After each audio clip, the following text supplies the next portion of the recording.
ഓ, ഷഡ്ഡി വെച്ചാ പോലും കാണാത്തൊരു സ്ഥലം.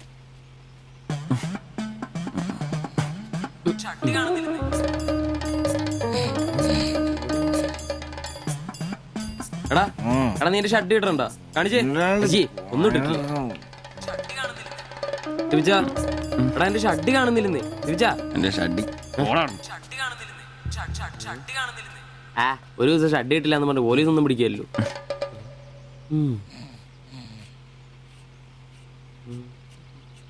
കോപ്പാടാ, നേരം എത്ര എഴുന്നേറ്റ് പോടാ. ഞാനിന്ന് പണിക്ക് പോകുന്നില്ല. എടാ നേരം എത്ര നിനക്കൊന്നും പണിക്കും ചരക്കും പോകാനില്ലേ? എനിക്കിന്ന് പണിയില്ല. പണിയില്ലെന്ന്? എടാ രാത്രി കള്ളു കുടിച്ചെന്ന് പറഞ്ഞു കുത്തി കിടക്കാതെ ഏറ്റി പണിക്ക് വന്ന് നോക്കടാ. എന്റെ സെബാസ്റ്റ്യൻ പുണ്യാളാ, സ്ത്രീകളുടെ കിടപ്പ് കണ്ടിട്ട് കൊതിയായിട്ട് പാടില്ല. എന്നെ കൊണ്ട് പണിയെടുപ്പിച്ച് തിന്നാൻ ഒരുത്തനും വിചാരിക്കണം മര്യാദ എന്റെ പണിക്ക് വന്ന് നോക്കൂ. രാവിലെ തന്നെ ഒച്ചെടുക്കലടാ ഊളെ. പിന്നെ ഞാൻ മാത്രം എന്തിനാ പണിക്ക് പോകുന്നത്? അല്ലെങ്കിലും ഇന്ന് ഞാൻ പോയില്ലെങ്കിൽ എന്റെ ശില്പമോളെ ടൗണിൽ കൊണ്ടുപോയിടും. ഈ ആംബ്രോസ് ഏട്ടനെ കണ്ടില്ലെങ്കിൽ അവക്ക് ചിലപ്പോ വിഷമായാലോ. മോളാണ് എന്റെ ഊർജം. ഇല്ല, ചേട്ടൻ മടി പിടിച്ചിരിക്കില്ല. മോളെ കാണാൻ ദേ വരുന്നു.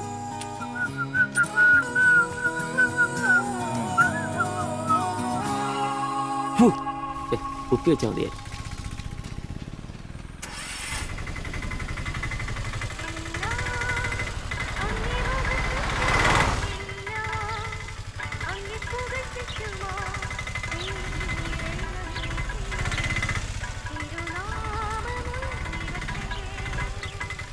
വക്രത നിറഞ്ഞ പാപലോകത്തിൽ നീ വിളിച്ചു വേദിരിച്ച നിഞ്ജനം നിന്റെ പൊന്നു നാമം മുഖത്തിനായി ദിനം ശോഭിപ്പാൻ കൃപ നൽകണമേ.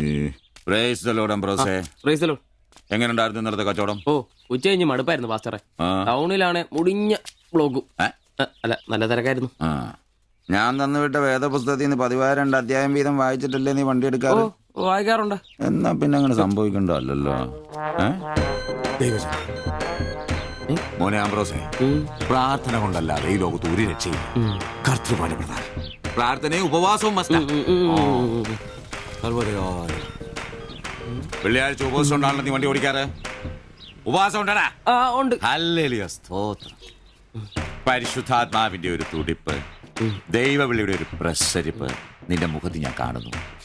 നീ വലിക്കില്ല, കുടിക്കില്ല, ദൈവഭയവും. അതുകൊണ്ടാണല്ലോ എന്റെ വിശുദ്ധ പൗലോസിന് ഓടിക്കാൻ ഞാൻ നിന്നെ തന്നെ ഏൽപ്പിച്ചിരിക്കുന്നത്. അല്ല പാസ്റ്ററെ, ഞാൻ ഇന്നാള് പറഞ്ഞ ഈ വണ്ടിയുടെ പേരൊന്നും. മോനെ ആംബ്രോസ്, ഒരു ഓട്ടോയ്ക്കിടാൻ പറ്റിയ ഏറ്റവും മനോഹരമായ പേരാണ് ഞാൻ ഇട്ടിരിക്കുന്നത്. വിശുദ്ധ പൗലോസ്. വിശുദ്ധ പൗലോസ് ഓട്ടോറിക്ഷക്കാർക്ക് വേണ്ടി എഴുതിയിട്ടുള്ളതായിട്ടുള്ള 2-ാം ലേഖനത്തിൽ, തീമോത്തിയോസ് 2-ാം ലേഖനം 4-ാം അധ്യായം 7-ാം വാക്യത്തിൽ ഓട്ടോറിക്ഷക്കാരെ കുറിച്ചും ഓട്ടോയെ കുറിച്ചും പൗലോസ് അപ്പോസ്തലൻ വ്യക്തമായി തന്നെ പറയുന്നുണ്ട്. ഓട്ടോക്കാരെ കുറിച്ചോ? നീ വായിച്ചിട്ടില്ലേ? ഇല്ല. ഞാൻ നല്ല ഓട്ടം ഓടി എന്റെ ഓട്ടം പൂർത്തിയാക്കി. ഇതിലെ ഓട്ടം ഓട്ടോക്കാരുടെ ഓട്ടത്തെ സൂചിപ്പിക്കുന്നേ. നീ സമയം കിട്ടുമ്പോഴേ വല്ല ഹർത്താലം വല്ല മതി, ഇങ്ങോട്ടൊന്ന് ഇറങ്ങണം. കുറച്ച് ദൈവവചനങ്ങള് ഈ തങ്കച്ചമ്പാസനൊക്കെ വ്യാഖ്യാനിച്ചിരുന്നുണ്ട്. നീ വന്നേ. എന്തിനാ? പിന്നൊരു കാര്യം നീ മനസ്സിൽ വെച്ചാ മതി, ആരും പറയാനും നിൽക്കണ്ട. ചർച്ചിൽ ഞാനിപ്പോ ചില അടയാളങ്ങളൊക്കെ കാണിച്ചു തുടങ്ങി.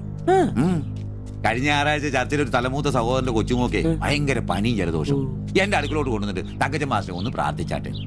ഞാൻ പ്രാർത്ഥിച്ചു, സൂതിപ്പ് നടത്തി കോച്ചിന്റെ മൂക്കൊരു തുടങ്ങി കിട്ടും. ആ നിമിഷം പോയി. മൂക്ക് പോയോ? മൂക്കല്ല, മൂക്ക് അടപ്പ് പോയി.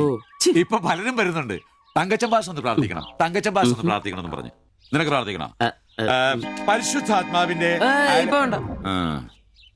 നിന്നോട് ഞാൻ ഇന്നാള് പറഞ്ഞ കാര്യം എന്തായി? എന്ത് കാര്യം? എടാ, നീ രക്ഷിക്കപ്പെടുന്ന കാര്യം.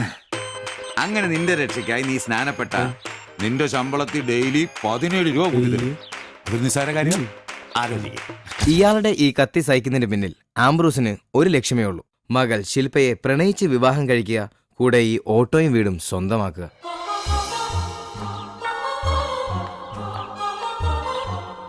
മോളെ നീക്കൊന്ന് പ്രാർത്ഥിച്ചിട്ട് പോവാം.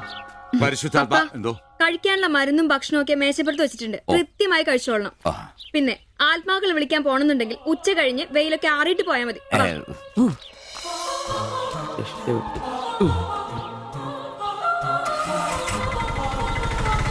praise the Lord. എടാ അംബ്രോസേ, അംബ്രോസേ, അച്ഛന്മാര് കന്യാസ്ത്രീകൾ ഓട്ടോറിക്ഷ കയറിയ 5 രൂപ കൂടുതൽ മേടിച്ചോടാ. ആ praise the Lord.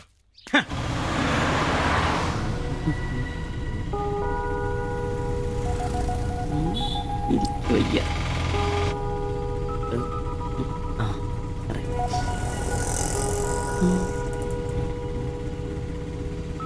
പഠിത്തമൊക്കെ എങ്ങനെ പോകുന്നു? ഉഫ്. നേരെ നോക്കി വണ്ടി ഓടിക്കാം ബ്രോസേ. ഓ